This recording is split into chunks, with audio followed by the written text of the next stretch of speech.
এই একটা খাবারের জন্য যদি আমায় 12 মাস শীত পোহাতে হয় আমি তাতেও রাজি। দেখতেই তো পারছো আজকে আমি আর আমার হবু শাশুড়িমা মিলে অনেক ধরনের পিঠে বানিয়েছি। সেগুলোরই রেসিপি অল্প অল্প করে তোমাদের সাথে এখন শেয়ার করব। আজ একদম সকাল সকাল গিয়ে রাতুল আমার বাড়ি থেকে নিয়ে এসেছে। আসার পরে দেখছি কাকুন এখানে মোটামুটি সব কিছু রেডি করেই রেখেছে। যেটুকু বাকি ছিল এখন আমি রেডি করে নিচ্ছি, তারপরে এক এক করে পিঠেগুলো বানানো শুরু করে দেবো। প্রথমে বানিয়ে নেব হচ্ছে ঝালপুলির পুরটা। এই ঝালপুলি আমি এর আগে কখনোই খাইনি, প্রথম কিন্তু খেয়েছি কাকুনের হাতেই। আর এই ঝালপুলির মতো আরও অনেক রকমের পিঠে আছে যেগুলো প্রথম আমি কাকুনের হাতেই খেয়েছি। এই তো পুরটা বানানো হয়ে গেছে, কাকুন আমাকে পাশ থেকে দাঁড়িয়ে দাঁড়িয়ে সবটা গাইড করে দিচ্ছিল আর আমি শুধু কথা শুনে শুনে হাত নাড়াচ্ছিলাম। মিষ্টি পুলি এবং ঝালপুলি দুটো বানানোরই সমস্ত জিনিস নিয়ে আমরা সোফায় দুজনে দুপাশে বসে পড়েছি। এদিকে কাকুনি বসে বসে মিষ্টি পুলিগুলোতে পুর ভরছে আর আমার ওপর দায়িত্ব পড়েছে ঝালপুলিগুলো বানানোর। আর কাজে বসলে তো গল্পের শেষ নেই, গল্প করে করে আমরা কাজ করি বলে আমাদের কাজ করতে আরও বেশি দেরি হয়। বুঝলে ভালো, না বুঝলে বাড়ে বুকের জ্বালা,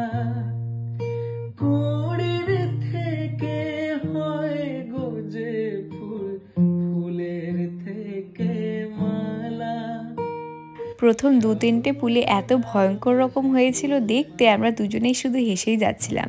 আর কাকুনির পাশ থেকে শুধু বলে যাচ্ছিল করতে থাকো, দেখবে করতে করতে আস্তে আস্তে হয়ে যাবে।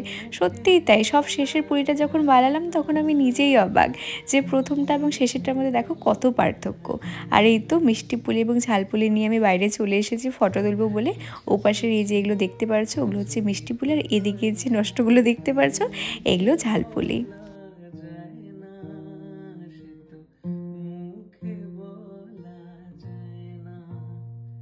আরও অনেক কিছু করা এখনও বাকি আছে, তাই প্রথমে আমরা এখন ভাত খেয়ে নেব। বাবার বাড়িতে আসবে না, বাবাকে রাতুলকে খাবার দিয়ে এসেছে। এখন আমরা তিনজনে মিলে একটু ভাত খেয়ে নেব। আজকে শনিবার, সমস্ত কিছু নিরামিষই হয়েছে। আর রাতুলদের বাড়িতে তো বরাবরই ঝালটা একটু কমই খাওয়া হয়, কিন্তু আমি যেদিন করে ভাত খাই কাকুনি আমার জন্য মনে করে অনেক কটা লঙ্কা দেয়। মোটামুটি আধ ঘন্টার উপরে হয়েছে আমরা ভাত খেতে দুজনে বসেছি। কাকুনের তো সময় মতো খাওয়ার হয়েই গেছে, কিন্তু আমার খেতে এত সময় লাগে। কাকুনি কিছুক্ষণ আমার সাথে বসেছিল, ভেবেছিল একসাথেই উঠবে, তারপর নিজে থেকেই বলছে না আমি উঠি। আমিও বললাম তুমি উঠে যাও বাবা, আমার অনেক সময় লাগবে। এই একটা মাত্র জিনিস যেটা আমি কোনোভাবেই ঠিক করতে পারি না, আমার খেতে অনেক সময় লাগে। খাওয়া দাওয়া শেষ, চলো এখন এক এক করে সমস্ত পিঠেগুলো বানিয়ে নেওয়া যাক। পিঠেগুলো তোমাদের দেখাচ্ছি তো অবশ্যই, কিন্তু রেসিপিগুলো কিন্তু শেয়ার করতে পারছি না। এই রেসিপিগুলো তোমরা পাবে কাকুনির পেজে। কাকুনির রান্নাঘর পেজটা আশা করছি এখন তোমরা সবাই চেনো।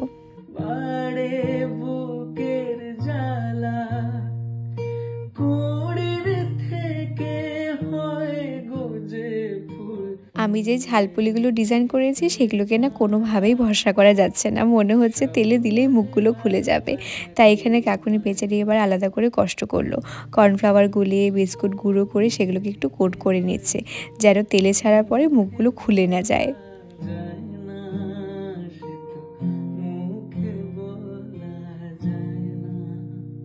এই তো সবগুলো ভাজা হয়ে গেছে। ঝালপুলি খুব একটা বেশি করে বানানো হয়নি, বাবার যেহেতু সুগার তাই মেন বাবার জন্যই বানানো হয়েছে, তার সাথে হয়তো আমরা 1-2টা খাবো। আর এই যে মাঝে লাল চাটনিটা দেখতে পাচ্ছো এটাও কিন্তু কাকুনি নিজের হাতেই বানিয়েছে। দেখো এই কটা জিনিসই বানাতে বানাতে প্রায় সন্ধ্যা লেগে গেল। আবারও সমস্ত জিনিস নিয়ে সোফায় এসে আমরা দুজনে দুধারে বসে পড়েছি। ওদিক দিয়ে কাকুনি দুধ পুলি যে পুলিগুলো সেগুলোকে ক্ষীর ভরে ডিজাইন করছে, আর এদিকে আমি বসেছি হচ্ছে চুষি পিঠা বানাতে। এই পিঠে আমি এর আগে কখনো খাইও নি বানাইও নি, তাই প্রথমে তো আমার দ্বারা হচ্ছিলই না। তারপর কাকুনি আমাকে আস্তে আস্তে দেখিয়ে দিল যে কীভাবে বানাতে হয়, আর আমি আস্তে আস্তে দেখে দেখে অল্প অল্প করে বানানো শুরু করে দিলাম।